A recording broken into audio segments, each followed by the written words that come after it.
Malaysia yang berlangsung di negeri Pahang pada kali ini. Dan alhamdulillah sempena dengan muzakarah MKI ini, kita akan mengikuti sebuah lagi forum yang akan mengupas sebuah tajuk yang ada kaitan dengan kehidupan kita. Justru untuk kita mengetahui apakah tajuk yang akan dikupas, sama-sama kita saksikan segmen bingkisan yang disediakan. Tasawuf sebahagian daripada ilmu-ilmu syariat dalam ajaran Islam dan dilihat sebagai suatu kaedah pendekatan jiwa dalam usaha mencari keredaan Allah Subhanahu wa taala melalui pelaksanaan hidup yang berpandukan kepada Al-Quran dan Sunnah. Penekanan ilmu tasawuf ini ialah berkaitan dengan persoalan kerohanian dan kebatinan kerana ia menyentuh hal-hal yang berkaitan dengan perasaan, isi hati, jiwa dan raga manusia. Persoalan itulah yang menguasai akal daripada dinodai oleh syaitan dan hawa nafsu. Di samping sebagai satu jalan yang holistik dalam membentuk zahir dan batin Muslim ke arah kesempurnaan.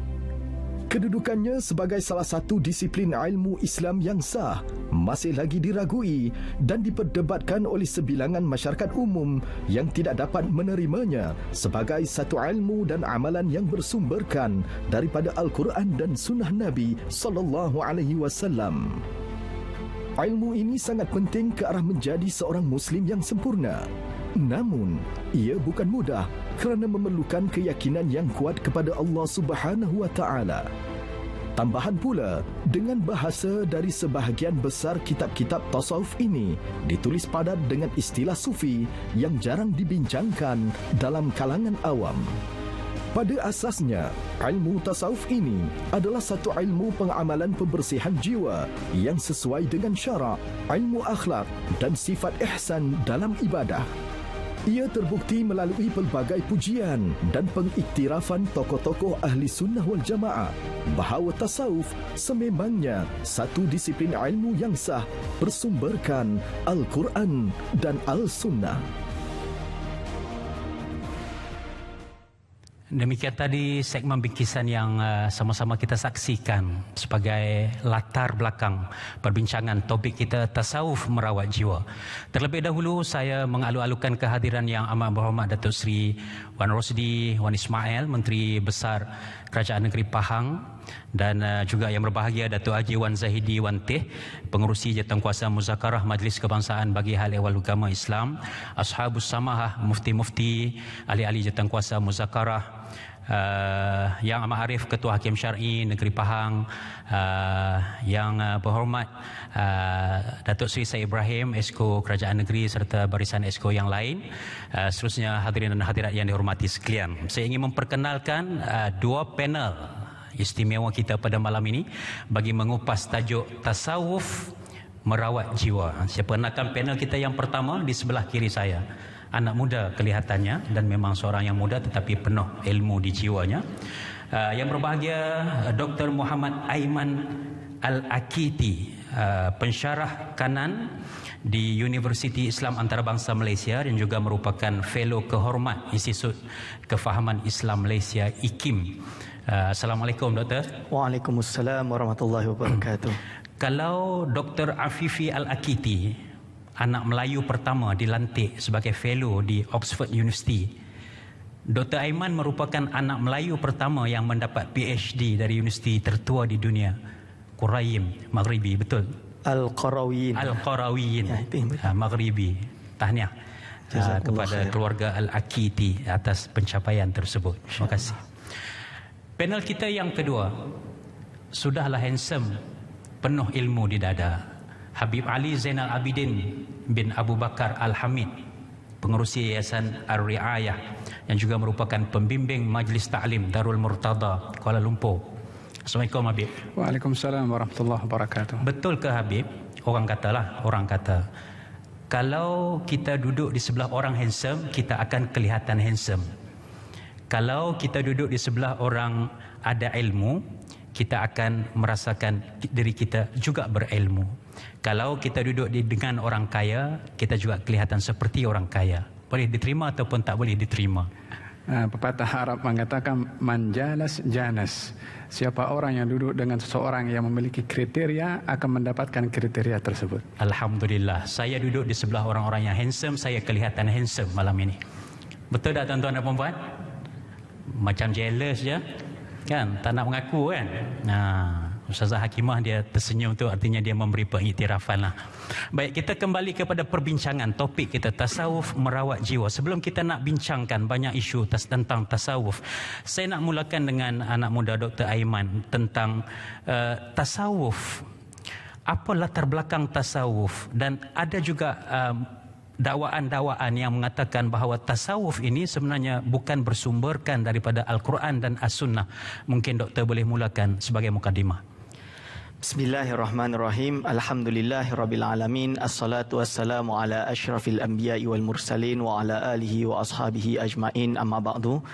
Untuk menjawab persoalan tersebut, kita kena faham bahawa Islam ketika lahir di Hijaz pada waktu itu, bahasa yang digunakan adalah bahasa Arab, yang mana melalui Al-Quran dan Sunnah Nabi Muhammad SAW, Islam ini diasaskan. Maka kita kena faham Islam ketika diasaskan oleh Rasulullah SAW bukanlah dijadikan suatu fan ilmu yang tertentu wabil khusus, atau kita kata seperti adanya ilmu matematik, ilmu fizik dan lain-lain. Tapi Islam adalah apa yang dibawa oleh Nabi Muhammad SAW. Itu adalah Islam. Maka ketika itu tidak ada istilah tasawuf sebagai satu fan ilmu. Itu tidak ada. Jadi kalau orang kata bagi saya satu hadis Nabi Muhammad SAW yang menyebut kalimat at-tasawuf, memang tak wujud.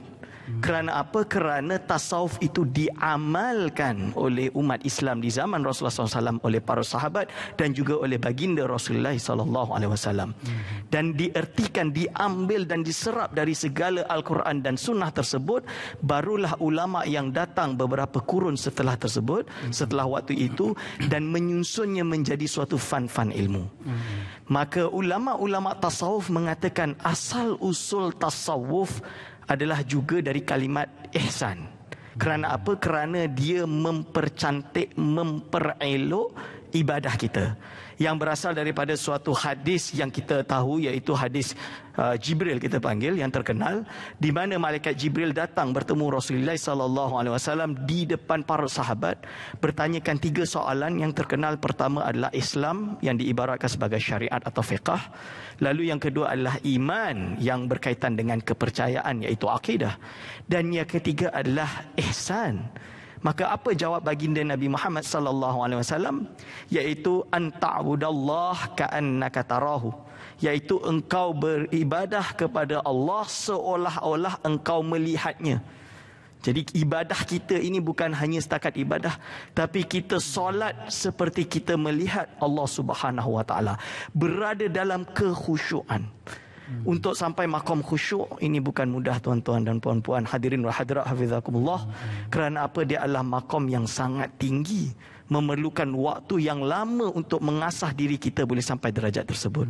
Dan lalu dijawab lagi, fa in lam takun tarah, iaitu kalaulah engkau tidak melihatnya, fa innahu yarak, sesungguhnya dia melihatmu.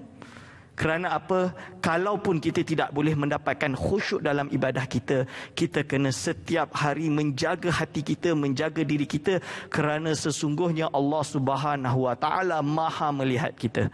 Dia sentiasa melihat kita di mana pun kita berada. Setiap perkara yang keluar dari lisan kita, dari perbuatan kita maupun hati kita ni, suudzon yang dalam hati ini dihitung oleh malaikat, dihitung oleh Allah Subhanahu Wa Taala dan akan ditentukan di akhirat kelak.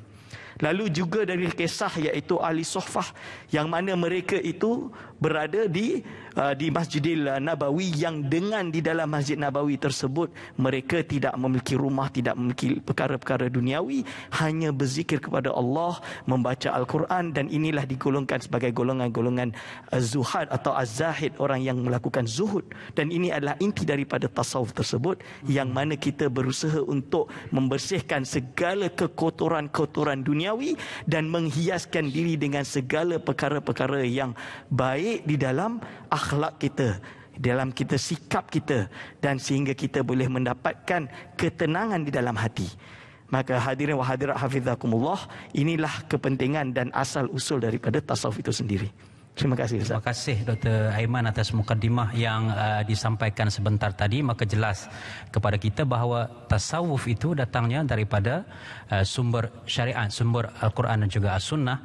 Cuma istilahnya berdasarkan daripada hadis ihsan dan juga daripada bagaimana sifat yang dipertontonkan oleh ahli sufah di Madinah pada suatu ketika dahulu.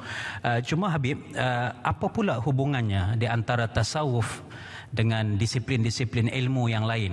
Sebagai contoh, kalau dalam disiplin kita mempelajari di silibus di sekolah, di universiti, kita mempelajari syariah, kita mempelajari usuluddin untuk meningkatkan ketauhidan kita. Tasawuf ini apa pula disiplinnya dan apa pula hubungannya di antara tauhid dan fiqh itu sendiri?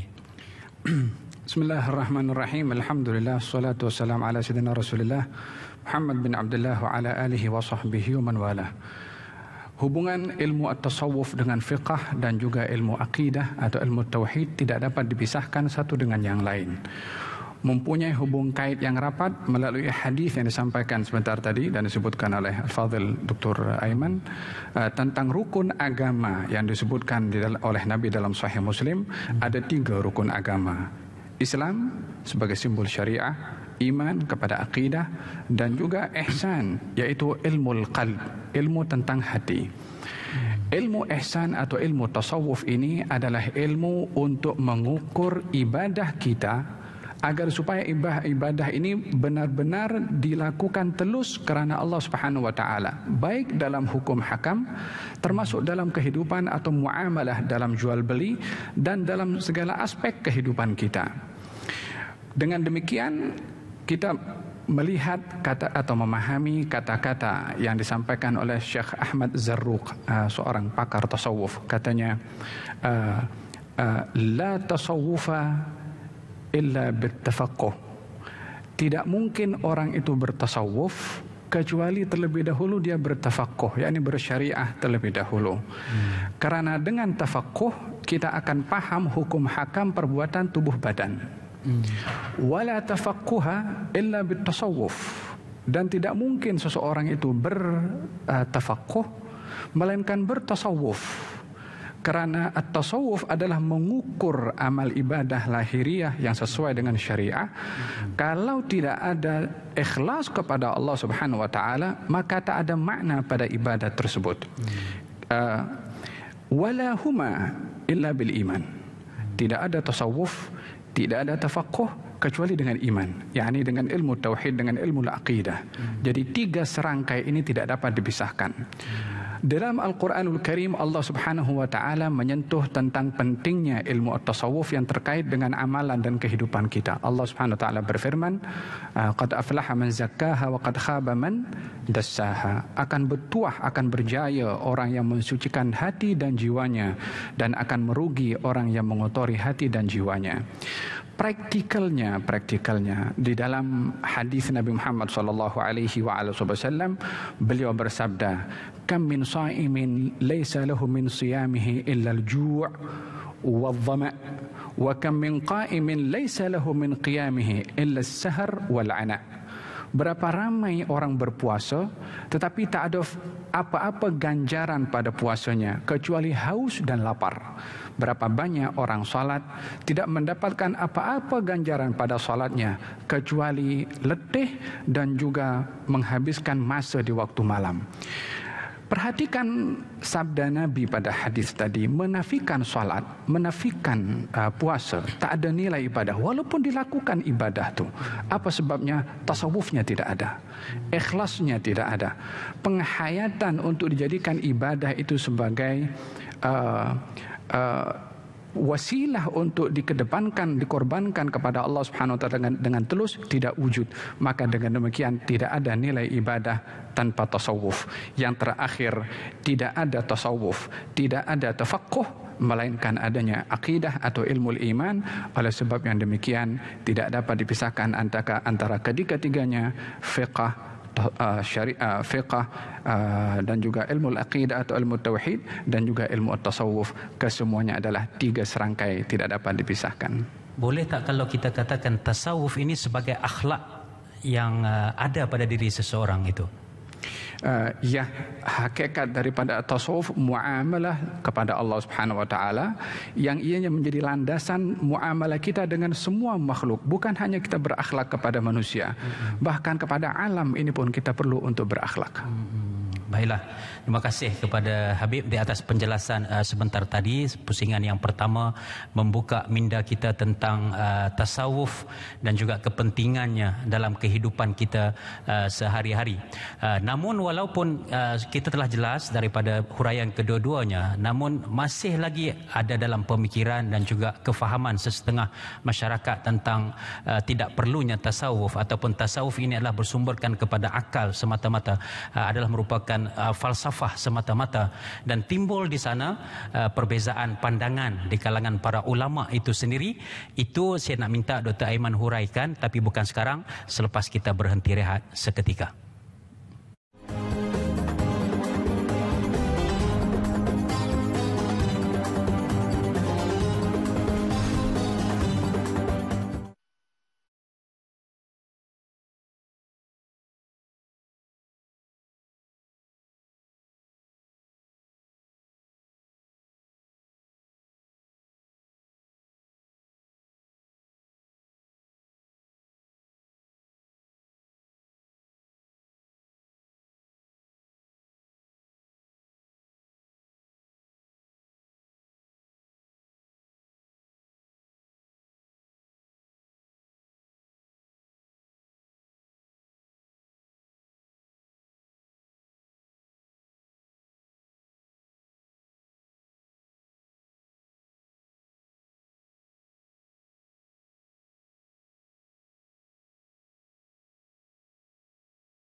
Kembali bersiaran Forum Perdana Ehwal Islam secara langsung dari Kuantan, Pahang. Forum dianjurkan oleh Kerajaan Negeri Pahang, ditaja oleh Bank Islam Malaysia Berhad, dibawakan kepada anda oleh JAKIM dan juga RTM. Kita membincangkan tajuk tasawuf merawat jiwa bersama dengan Dr. Aiman Al-Akiti dan juga Habib Ali Zainal Abidin. Baik, kalau persoalan yang sering timbul di kalangan masyarakat kita, kalaulah tasawuf ini merupakan satu disiplin ilmu, satu cabang ilmu yang bersumberkan Al-Quran dan As-Sunnah, namun di sana kenapa masih terdapat perbezaan pandangan di kalangan para ulama tentang amalan-amalan ataupun perkara-perkara yang dikaitkan dengan tasawuf? Saya nak minta panel Dr. Aiman memberi penjelasan selanjutnya. Bismillahirrahmanirrahim. Ini kerana ada dua faktor. Yang pertama adalah faktor dalaman, yang kedua faktor luaran. Faktor dalaman adalah beberapa perkara atau beberapa orang yang kononnya mengamalkan tasawuf, menamakan dirinya sebagai seorang sufi, tapi hakikatnya tidak memahami sebenar apakah itu tasawuf. Tidak mengetahui atau tidak mengamalkan tasawuf dengan cara yang betul. Mereka mungkin orang yang terlalu tertipu. Kalau bahasa Imam Al-Ghazali, orang yang maghrur, yang tertipu dengan sebagai tanda-tanda, dengan pakaiannya, dengan ridaknya, dengan serbannya, tapi lupa tujuan tasawuf itu sendiri adalah akhlak. Tujuan tasawuf itu sendiri adalah berusaha untuk mendapatkan kualiti di dalam ibadah. Mereka mungkin suka untuk pergi menunjuk kepada orang lain, saya ini betul-betul sufi, tapi tidak mahu ingin menuntut ilmu tentang ilmu tasawuf itu sendiri. Ini adalah masalah yang besar. Dan ada sebahagian di kalangan mereka berbicara tentang ilmu tasawuf tapi tidak memiliki tradisi ilmu yang betul, tidak memiliki landasan pendidikan cara yang betul di dalam ilmu tasawuf, sehingga kan datang mencari tasawuf untuk mencari perkara-perkara yang mencari-cari adat atau dipanggil sebagai karamah. Belajar kenapa berpuasa, saya nak terbang. Kenapa buat ni, kerana saya nak melakukan ini. Itu tak betul. Padahal kita tahu bahawa tujuan tasawuf adalah tasfiyatul qulub, membersihkan hati. Dan Imam Ibn Zakri disebut di dalam baitnya, insabatat lin nafsil istiqamah fatilka lil abdi hiyal karamah, iaitu kalaulah sabit bagi seseorang itu istiqamah, maka inilah karamah yang sebenar-benarnya. Istiqamah ini adalah dia sentiasa mudawamah di dalam amal ibadah dia. Dia sabit di dalam akidahnya. Dia sabit di dalam segala perbuatan-perbuatan baiknya. Dan ini perkara yang tidak mudah, tuan-tuan dan puan-puan. Ini memerlukan latihan yang lama dengan bimbingan seorang guru untuk agar supaya muridnya ini menjadi orang yang disiplin di dalam ibadah kita. Dan faktor yang kedua adalah faktor luaran, iaitu di mana mungkin ada beberapa orang yang tidak faham tentang ilmu tasawuf, yang akhirnya mentohmah tasawuf dengan berbagai perkara. Ini yang dipanggil oleh Imam Al-Ghazali rahimahullah di dalam kitabnya, mengatakan bahawa manusia ini adalah musuh terhadap apa yang mereka tidak tahu.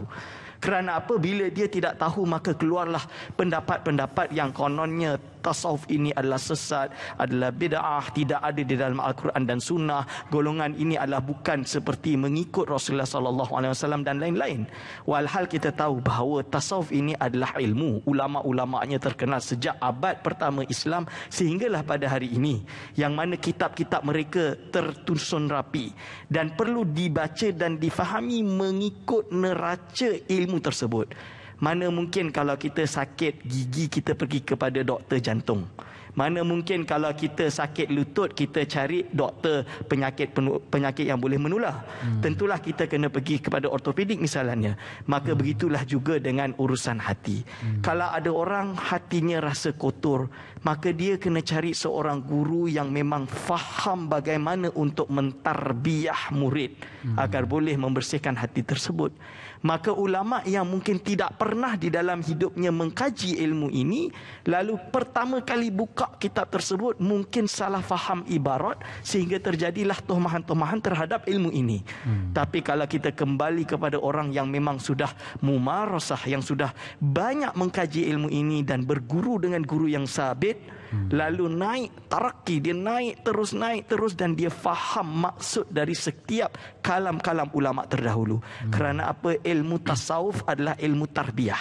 Ilmu tarbiyah adalah tokoh tersebut yang harus dilihat. Maksudnya guru yang mengajar murid dia supaya ilmu yang dia dapatkan dalam hal membersihkan hati dan istiqamah dan khusyuk tadi boleh ditrain, dilatih kepada muridnya sehingga muridnya juga menjadi seorang murid yang kamil mukammil.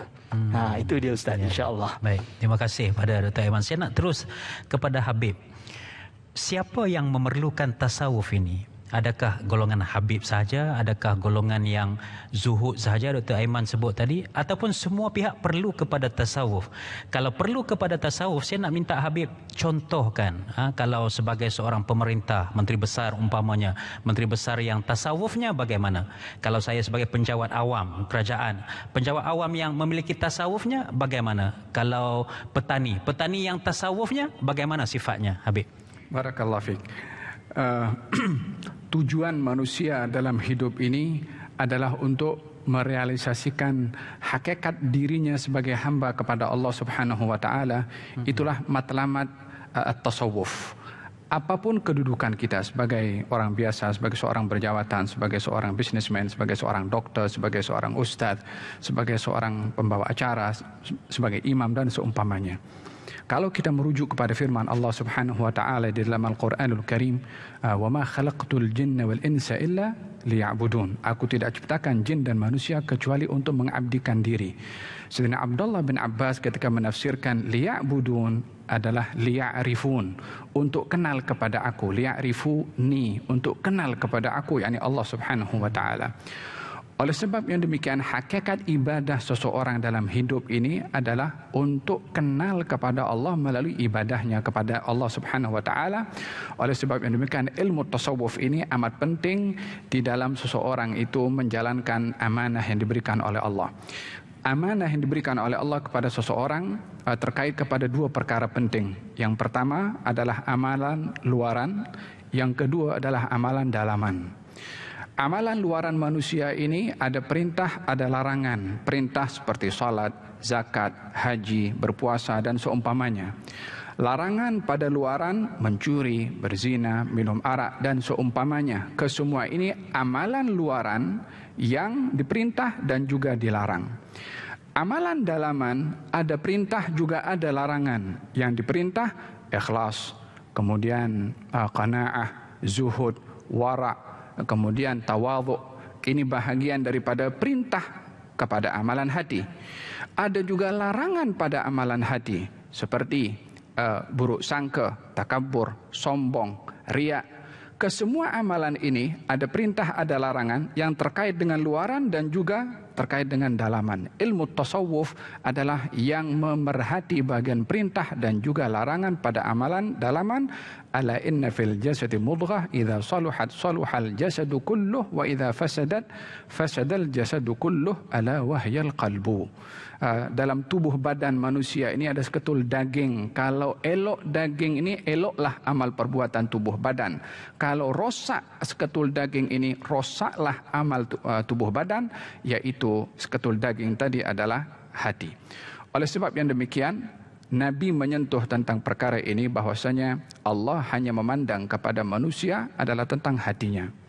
Kalau kita melihat di dalam sejarah baginda Rasulullah sallallahu alaihi wasallam yang mengajar kepada para sahabat untuk bertawadhu yang sifatnya itu adalah sifat hati seseorang, adalah kita melihat daripada bagaimana Sayyidina Umar bin Khattab radhiyallahu anhu arda, walaupun dalam kedudukannya sebagai Amirul Mukminin, akan tetapi beliau sempat membantu seorang badui di kemahnya yang istrinya sedang hamil dan ingin melahirkan. Maka beliau sendiri Sayyidina Umar sebagai seorang pemimpin kaum mukminin pada ketika itu memanggil istrinya Ummu Kalthum, "Gal, mari kita tolong orang ini."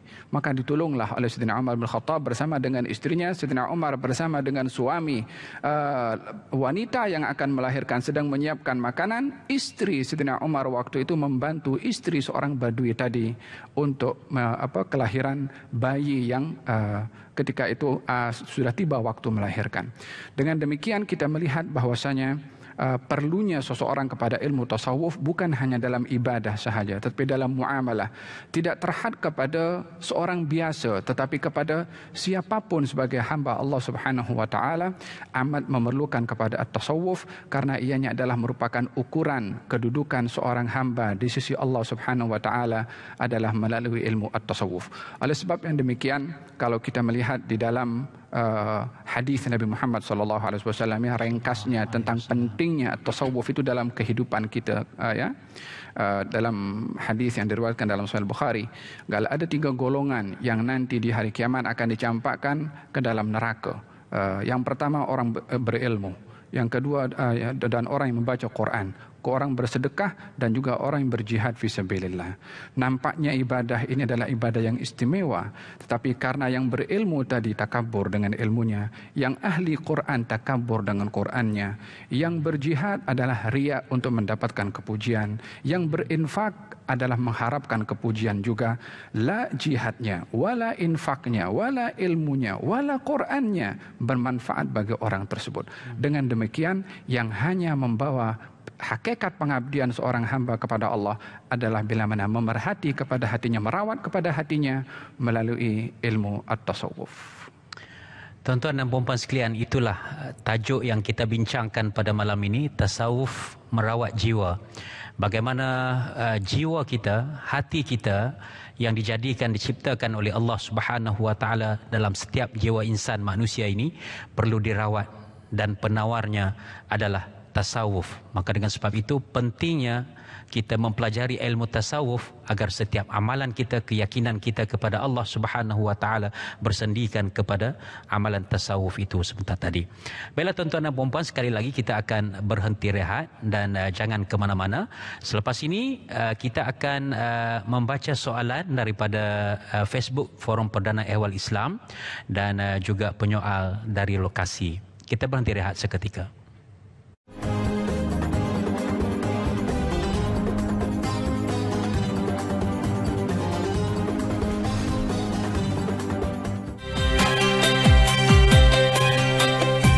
Inilah yang saya cari.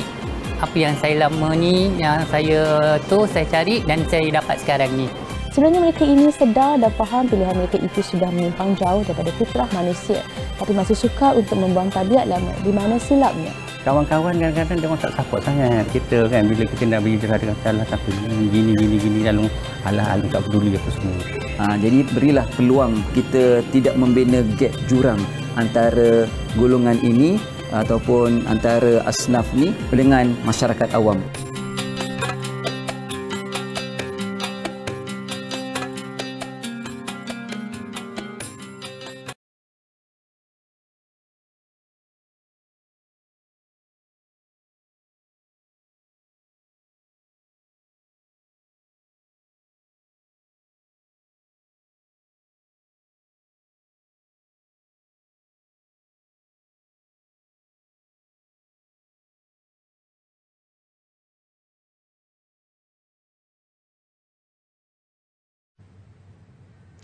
Kepada anda yang baru sahaja bersama dengan kami, anda sedang menyaksikan siaran langsung Forum Perdana Ehwal Islam dari Kuantan, Pahang. Forum yang dianjurkan oleh Kerajaan Negeri Pahang Darul Makmur. Forum ditaja oleh Bank Islam Malaysia Berhad, dibawakan oleh JAKIM dan juga RTM. Forum ini sempena dengan mesyuarat Jawatankuasa Muzakarah Majlis Kebangsaan bagi Hal Ehwal Agama Islam Malaysia kali ke-117. Bersama dengan Dr. Aiman Al-Akiti dan juga Habib Ali Zainal Abidin, kita membincangkan tasawuf merawat jiwa, dan kita berterima kasih kepada peminat-peminat forum yang menyaksikan secara langsung menerusi FB, dan kita ingin menghargai komen yang dikemukakan oleh penonton-penonton yang menyaksikan secara live di FB untuk berkomunikasi dengan panel kita pada malam ini. Saya pilih satu soalan daripada FB, Siti Nurbaya. Mengapa amalan dalam bidang tasawuf perlu mempunyai guru atau syekh tertentu dan tarikat tertentu? Bahkan ada juga pengikut tarikat yang taksub kepada guru secara melampau sehingga wujudnya amalan-amalan tertentu seperti dikubur guru. Mohon penjelasan panel. Jadi saya kira ini pandangan daripada penonton Facebook Forum Perdana Ehwal Islam. Mungkin saya nak minta Dr. Aiman, benarkah seperti apa yang dikatakan begitu, Doktor? Bismillahirrahmanirrahim. Perlu kita faham dahulu kenapa seorang yang ingin mencebur diri di dalam ilmu tasawuf memerlukan kepada guru. Kerana ulama-ulama tasawuf pertama menyebutnya di dalam kitab-kitab mereka bahawa tahsiluhu bil mu'arrifi, iaitu menghasilkan ilmu tasawuf ini perlu kepada mu'arrif. Mu'arrif ni seorang guru. Imam Al-Ghazali rahimahullah di dalam kitab Ihya Ulumuddin juga berkata, faman lam yakun lahu syaihun maka fasyaihuhu syaitanun. Barang siapa yang tidak memiliki guru, maka gurunya adalah syaitan. Cuba tuan-tuan dan puan-puan hadirin wal hadirat hafizakumullah bayangkan, kalau ada seseorang di Malaysia ini yang cerdik, memang betul-betul pandai, boleh baca kitab-kitab atau buku-buku perubatan di perpustakaan-perpustakaan di universiti. Dia hafal kitab anatomi tu, buku anatomi tu A sampai Z dia hafal. Dan ketika itu dia keluar, dia berkata kepada masyarakat, saya dah jadi doktor. Sebab apa? Semua ilmu perubatan yang ada dalam perpustakaan universiti ini saya hafal. Apakah kerajaan akan menerima pelajar tersebut sebagai seorang doktor tanpa dia masuk di dalam fakulti perubatan, belajar dengan seorang doktor yang juga berpengalaman sehingga dia menjadi doktor? Tentunya tidak. Kerana apa? Mana-mana ilmu di dalam dunia ini memerlukan guru. Kalaulah ilmu perubatan perlukan guru, apatah lagi di dalam ilmu tasawuf. Maka dia perlu kepada guru untuk mengajar. Kerana ilmu tasawuf ini berkaitan hati, maka dia bagaimana untuk mengkesankan jiwa tersebut. Maka dia lari kepada barakah, dan barakah ini tidak dapat dihasilkan kecuali bimbingan dengan syekh atau seorang guru. Dan dari sinilah lahir yang dipanggil dengan at-turuq as-sufiyah atau tarekat-tarekat tasawuf. Kerana apa? Tasawuf ibarat suatu ilmu seperti fiqh, ilmu, tasawuf, ilmu. Maka dalam bab fiqh ada mazhab-mazhab fiqh. Mazhab Syafi'i, Hambali, Maliki, Hanafi. Dalam tasawuf ada juga mazhab dia, dipanggil dengan at-turuq as-sufiyah atau tarekat-tarekat tasawuf seperti tarekat Naqsyabandiyah, tarekat Qadiriyah, tarekat Syadziliyah, Ba'alawiyah dan banyak tarekat-tarekat lain. Jadi ini adalah kenapa perlunya guru dan tarekah. Lalu bagaimana dengan ta'assub, Ustaz? Yang saya lihat di dalam orang-orang tarekat ini ta'assub. Pertama kita kena cari definisi ta'assub tu apa. Dan apakah had ta'assub yang dilarang di dalam Islam. Jadi saya berusaha bertahun-tahun mencari definisi ta'assub, tak jumpa. Dhabit tu tak jumpa. Tapi ketika saya tahun 2011 bersama dengan Syekh Wahbah Zuhaili rahimahullah di Shah Alam ketika itu dalam satu bilik hotel bersama beliau berdua sahaja dan satu kawan saya tanya, apakah dhabit ta'assub yang diharamkan atau yang dikeji di dalam Islam? Maka jawab Syekh, ta'assub al-muharram adalah ta'assub yang sampai mengkafirkan orang selain dia. Ini ta'assub yang sebenar. Jadi siapa yang tak ikut ni sesat. Siapa yang tak ikut ni adalah kafir. Dan ini jelas tak bolehlah di dalam Islam. Dalam kita beramal dalam sama ada mazhab fiqh maupun tasawuf ataupun yang perkara lain misalnya, kita tak boleh sampai kalau kamu tidak ikut tarikat saya maka engkau kafir. Itu tak boleh. Itu dilarang. Begitu juga dalam hal mazhab. Kalau tidak ikut mazhab Syafi'i berarti amal ibadah tak sah. Ini tak betul. Inilah ta'assub yang dilarang. Akan tapi kalau seorang murid dalam ilmu tarekah, dia cinta guru dia. Seperti halnya gurunya cinta gurunya yang sampai sesilahnya sambung kepada Rasulullah sallallahu alaihi wasallam, maka ini diharuskan. Bagaimana kita lihat sejarah ulama, ulama-ulama cinta kepada gurunya. Kita boleh lihat bagaimana seorang Syekhul Islam Zakaria Al-Ansari dicintai oleh guru, oleh muridnya yang bernama Imam Ibn Hajar Al-Haytami. Sangat mencintai. Begitu juga murid Ibn Hajar bernama Al-Malibari sayang kepada gurunya. Dan ini yang dimaksudkan dengan cinta dengan guru. Dan bagaimana dengan kubur? Dia kena tahu bahawa kubur ni tak ada kena-mengena dengan tarekah sebenarnya. Dia adalah suatu amalan di dalam Islam yang dianjurkan, iaitu nahaitukum an ziyarati kuburi ala fazuruha. Itu adalah sunat. Yang tidak boleh adalah melakukan apa-apa yang melanggar syariat di dalam kubur tersebut seperti melakukan tawaf dan lain-lain. Itu misalan dia. Kalau kita tabaruk cukup. Kita berdoa untuk kepada Allah SWT sudah cukup. Itu insya-Allah. Jadi ada pantang larangnya yang perlu dielakkan, ya, supaya tidak boleh menimbulkan sesuatu yang melanggari syarak dan juga menimbulkan fitnah kepada ajaran agama Islam itu sendiri. Seterusnya kita ingin mendengar soalan daripada penonton luar yang telah pun dirakamkan terlebih dahulu yang berkaitan dengan tajuk yang sedang kita perbincangkan pada malam ini. Kita saksikan. Ustaz, baru-baru ni saya ada tengok satu kumpulan seperti kumpulan tabligh sedang berzikir dalam keadaan menari atau dalam keadaan separuh sedar. Jadi, adakah zikir yang macam tu sesat ataupun tidak? Terima kasih kepada penyoal sebentar tadi, ya. Saya tidak dapat menangkap dengan jelas apa yang dari atas ini, tetapi saya dapat faham bahawa dia merasa sangsi dengan kumpulan-kumpulan tarikat yang berzikir seolah-olah seperti menari dan separuh sedar. Jadi adakah ia sesat atau bagaimana, Habib? Boleh kita kupas tentang perkara ini? Nah, pada hakikatnya zikir itu adalah ghidha'ur ruh, makanan bagi hati dan jiwa kita. Alladzina amanu wa tatma'innu qulubuhum bi dzikrillah, ala bi dzikrillah tatma'innul qulub. Dan orang-orang beriman yang tenang hatinya ketika berzikir, ketahuilah dengan berzikir hati akan tenang. Dan di dalam berzikir itu pelbagai kaifiyah dibenarkan di dalam syariah. Allah Subhanahu wa taala berfirman dalam Al-Qur'anul Karim, "Alladzina yadhkurunallaha qiyaman wa qu'udan wa 'ala junubihim wa yatafakkaruna fi khalqis samawati wal ard, Rabbana ma khalaqta hadza batilan subhanaka faqina 'adzaban nar." Mereka orang-orang ulul albab itu adalah orang yang berzikir kepada Allah, berdiri, duduk dalam keadaan berbaring, mengingati, bertafakkur tentang ciptaan Allah Subhanahu wa taala, lalu mereka mengatakan, wahai Tuhanku, engkau tidak ciptakan semua ini dalam keadaan sia-sia. Jadi kaifiyah di dalam berzikir ini, berdiri, duduk dan juga berbaring, menunjukkan dalam segala keadaan berzikir itu adalah diperbolehkan, dengan catatan matlamat daripada keadaan yang diperbolehkan untuk berzikir untuk meraih khusyuk kepada Allah Subhanahu wa taala. Alam ya'ni lil ladzina amanu an takhsha'a qulubuhum li dzikrillah.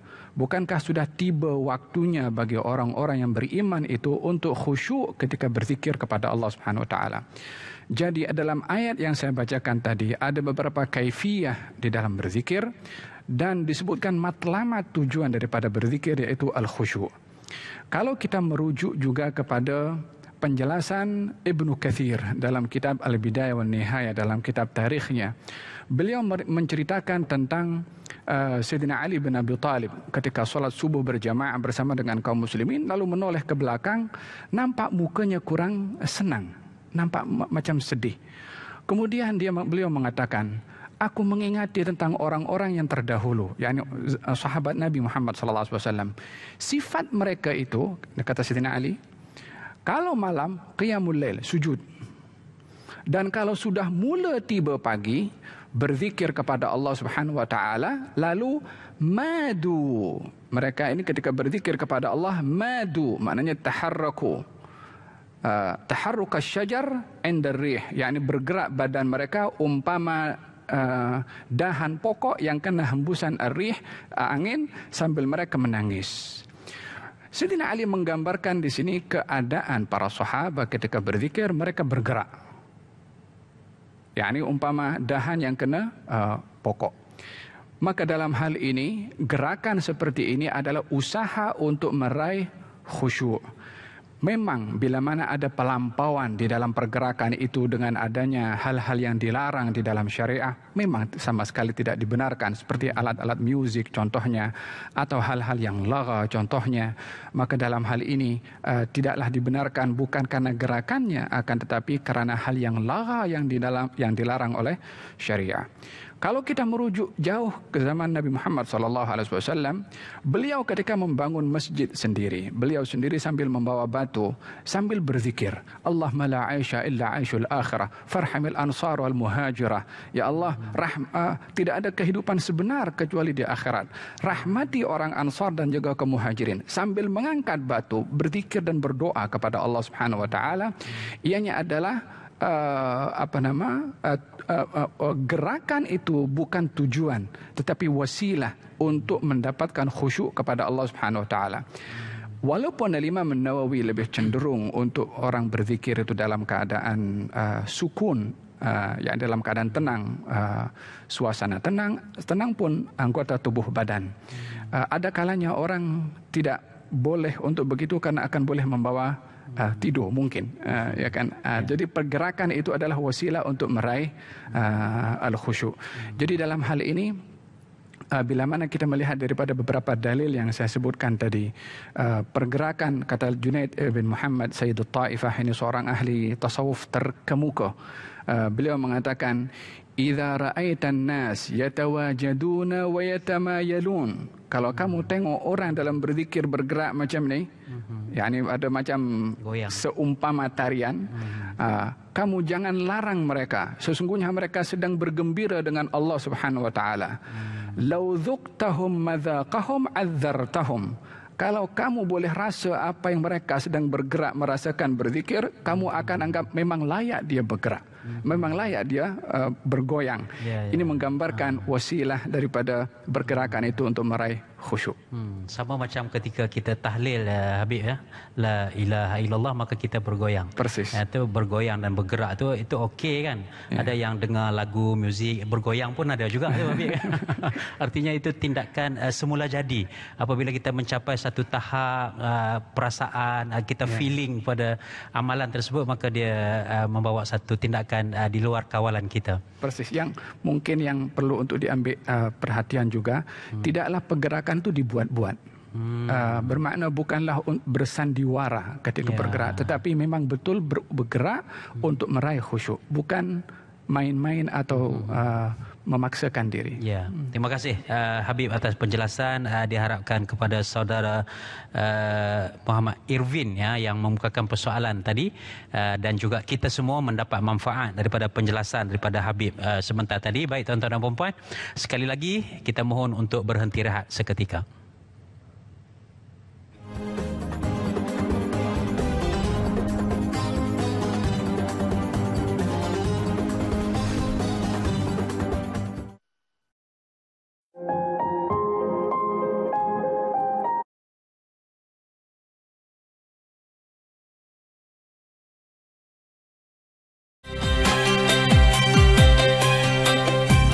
Inilah yang saya cari. Apa yang saya lama ni, yang saya cari dan saya dapat sekarang ni. Sebenarnya mereka ini sedar dan faham pilihan mereka itu sudah menyimpang jauh daripada fitrah manusia, tapi masih suka untuk membuang tabiat lama. Di mana silapnya? Kawan-kawan kadang-kadang dia orang tak support sangat kita kan, bila kita nak berhijrah dengan salah satu gini lalu alah tak peduli apa semua. Jadi berilah peluang kita tidak membina gap jurang antara golongan ini ataupun antara asnaf ni dengan masyarakat awam.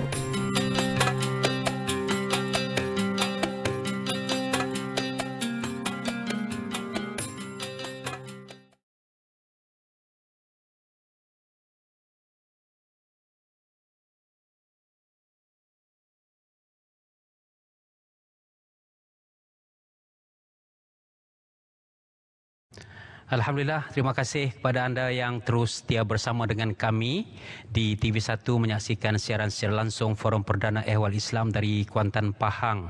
Terima kasih kepada Kerajaan Negeri Pahang, Bank Islam Malaysia Berhad, JAKIM dan juga RTM yang telah berkolaborasi menjadikan forum kita pada malam ini sempena dengan muzakarah Jawatankuasa Majlis Kebangsaan bagi Hal Ehwal Agama Islam MKI kali ke-117. Baik, sedar tidak sedar forum kita telah pun hampir 1 jam. Terasa cepat masa berlalu. Banyak yang ingin saya kemukakan kepada dua panelis kita pada malam ini, Dr. Aiman dan juga Habib Ali Zainal Abidin. Apapun kita sudah berada di pusingan yang terakhir, saya kira soalan ini perlu juga saya nak tanya kepada Dr. Aiman. Adakah kita nak mempelajari tasawuf ini, kita perlu menjadi eksklusif seperti perlu dengan suatu tarikat kan? Kalau kita tak menyertai tarikat, seolah-olah kita ni bukan tasawuf. Jadi stigma seperti itu bagaimana yang boleh kita huraikan kepada masyarakat supaya kita dapat merakyatkan tasawuf kepada seluruh lapisan masyarakat? Bismillahirrahmanirrahim. Perlu kita faham bahawa tasawuf, cara belajar dia ada beberapa peringkat. Kalau peringkat awal seorang pelajar budak yang masih baru menuntut ilmu, justru kebanyakan atau saya rasa hampir semua madrasah-madrasah, pondok-pondok kita tidak menganjurkan pelajar tersebut untuk masuk dalam tariqah, tapi mempelajari ilmu tasawuf dari kitab-kitab akhlak dan adab. Ini dipanggil dengan tasawuf akhlaki. Kerana apa? Dia perlu untuk belajar ilmu-ilmu yang lain, iaitu seperti ilmu alat. Dia perlu mempelajari ilmu bahasa Arab, ilmu bayan, ma'ani, dan juga mempelajari Al-Quran dan Sunnah, fiqh contoh dia, usul fiqhnya dan lain-lain. Dan di pada waktu yang sama, mereka mempelajari kitab Bidayatul Hidayah, kitab kecil dari Imam Al-Ghazali yang mengajarkan akhlak. Supaya apa? Walaupun belajar ilmu akidah, ilmu fiqh, jangan sampai lupa elemen yang terpenting, iaitu akhlak. Akan tapi kalau orang tersebut dia sudah naik ke derajat yang lebih tinggi dan dia perlu kepada banyaknya berzikir, maka dia tidak boleh beramal begitu sahaja. Bagaimana saya nak beramal? Saya nak bacalah Allah 100,000 kali tanpa bimbingan guru ketika itu. Macam mana? Ini takut akan menyebabkan dia tidak terkawal dirinya. Maka dia perlu kepada bimbingan guru, dan di sinilah dia masuk tariqah. Dan tariqah ini jangan dianggap sebagai sesuatu yang eksklusif, tidak. Jadi semua tariqah yang muktabarah kita panggil atau yang dianggap adalah sepatutnya menolong sesama sendiri. Menolong kawan. Menolong kawan kerana semuanya adalah tujuannya berdakwah kepada Allah supaya semuanya menjadi muslimin yang istiqamah, sabit di dalam agama Allah Subhanahu wa taala. Ini yang kita perlu betulkan persepsi. Dan yang ketiga adalah kita kena faham bahawa tasawuf at-tariqah telah memberikan suatu sumbangan yang besar terhadap umat Islam yang ada di alam Melayu ini. Apabila kita sebut alam Melayu, bukan hanya di Malaysia, akan tapi di seluruh Nusantara. Kalau kita lihat sejarah-sejarah ulama, bagaimana Wali Songo, 9 wali yang terkenal adalah seorang sufi. Saya ada kitab, salah satu buku khusus yang membahas tentang tasawuf, Sunan Bonang dan lain-lain. Maka oleh itu kita perlu iaitu kembalikan kepada turas tersebut. Itu Ustaz. Jadi kena pada ilmu dalam ilmu tasawuf. Betul. Terima kasih Dr. Aiman atas penjelasan tersebut. Dan akhirnya ini kesimpulan akhir Habib. sepanjang perbincangan kita tentang persoalan-persoalan, tentang isu-isu sama ada yang saya kemukakan ataupun penonton-penonton kita yang kemukakan, apa yang dapat Habib rasakan tentang masa depan tasawuf ini di Nusantara ini khususnya, dan juga cabaran-cabaran yang perlu dihadapi oleh kita sebagai para agamawan, para ulama, institusi-institusi yang ada dalam negara kita ini, apa yang perlu kita lakukan? Yang pertama, memahami at-tasawuf sebagai disiplin ilmu seperti mana ilmu-ilmu yang lain. Kita tidak boleh menghukum tasawuf itu sesat karena perbuatan orang-orang yang keliru di dalam praktis ilmu at-tasawuf. Seperti mana kita tidak boleh membuang ilmu mustalah hadis atau ilmu hadis karena adanya orang-orang yang memalsukan hadis. Kita tidak boleh tolak ilmu tafsir disebabkan orang-orang memasukkan Israiliyat dalam tafsir. Demikian juga dalam disiplin ilmu yang lain, termasuk ilmu at-tasawuf. Tidaklah dimomokkan atau ditakut-takutkan tentang at-tasawuf disebabkan oleh kerana orang-orang yang salah dalam praktis kepada ilmu tasawuf itu sendiri. Jadi perlu untuk dikaji ilmu tasawuf, baik itu melalui seminar atau melalui forum seperti forum kita pada malam hari ini, atau ianya dijadikan sebagai satu subjek yang diajarkan di peringkat sekolah dasar atau sekolah menengah dan juga peringkat university. Kita kalau melihat di Al-Azhar University masa saya belajar di kuliah Usuluddin, ada subjek namanya ilmu at-tasawuf.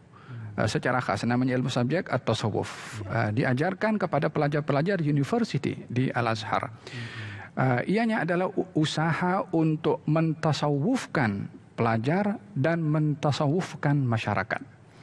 Hal ini berjaya walaupun tidak ada ilmu tasawuf, ya, namanya seperti mana dikemukakan oleh Al-Fadhil Dr. Aiman sebentar tadi.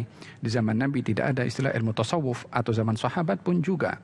Namun praktisnya masyarakat hatta pengembala kambing pun juga bertasawuf. Sayyidina Umar bin Khattab satu hari ketika berjalan bersama dengan pembantunya nampak pengembala kambing Badui mengembala kambing. Kata Sayyidina Umar mengatakan, bolehkah kamu berikan kepada aku kambing ini? Katanya, kambing ini bukan aku punya. Kata Sayyidina Umar, kalau begitu aku membeli. Kata dia, aku tak berhak menjualnya. Kata Sayyidina Umar, kalau begitu beritahu kepada majikan kamu, kambingnya mati. Kata Badui itu mengatakan, lalu bagaimana aku dengan Allah Subhanahu wa taala? Pengembala kambing pun juga mempunyai nilai muraqabah kepada Allah Subhanahu wa taala sehingga enggan menjual atau memberi atau menipu kepada kambing yang digembalakannya. Ini peringkat tasawuf sampai ke masyarakat. Inilah yang kita harapkan berlaku di Nusantara, khususnya di Malaysia. Ya, insya-Allah sama-sama kita doakan agar apa yang disampaikan oleh Habib sebentar tadi dapat dilaksanakan dan kita mengecapi bagaimana kalau seandainya tasawuf itu tersebar dalam kalangan masyarakat, maka sudah pasti nilai integriti yang sedang kita perjuangkan untuk kita terapkan kepada seluruh lapisan masyarakat ini dapat tercapai dengan jayanya. Terima kasih kepada Habib Ali dan juga Dr. Aiman di atas kesimpulan kedua-duanya sebentar tadi. Namun tidak sempurna kesimpulan itu kalau kita tidak saksikan mutiara kata yang disediakan. Kita saksikan. Jangan patahkan sayap burung dan mengharapkannya terbang. Jangan patahkan hati dan mengharapkannya bercinta. Jangan kecewakan jiwa dan mengharapkannya gembira. Jangan melihat keburukan orang dan mengharap orang melihat kebaikan kita. Jangan menghukum orang dan mengharap orang memihakkan kamu. Jangan bermain api dan mengharap tidak terbakar diri. Hidup ini adalah suatu perjalanan yang perlu bertolak ansur. Ada penonton forum perdana WhatsApp kepada saya. Dia kata, Ustaz, kenapa malam ni nampak sentimental sikit? Jawapannya adalah sebab tajuk tasawuf merawat jiwa. Jadi tuan-tuan dan puan-puan, terima kasih sekali lagi saya mengambil peluang dan kesempatan ini khusus buat Yang Amat Berhormat Menteri Besar Pahang, Yang Berhormat Esko Datuk Seri Syed Ibrahim, Yang Amat Arif Ketua Hakim Syar'i, Datuk Wan Zahidi, Ustazah Hakimah, Ashabus Samahah, Ashabul Fadilah semua. Dan sebelum akhir ada satu rangkap pantun yang saya tuju khas buat Menteri Besar Pahang. Tanam tebu di atas bukit, tanam jua si pohon ke tepi. Sudi tuan bukan sedikit, ibarat laut tidak bertepi. Terima kasih Yang Amat Berhormat Datuk Seri kerana sudi hadir menjayakan forum Perdana Ehwal Islam kita pada malam ini. Sehingga kita berjumpa lagi lain waktu lain ketika. Wabillahi taufiq wal hidayah. Wassalamualaikum warahmatullahi wabarakatuh.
Inilah yang saya cari.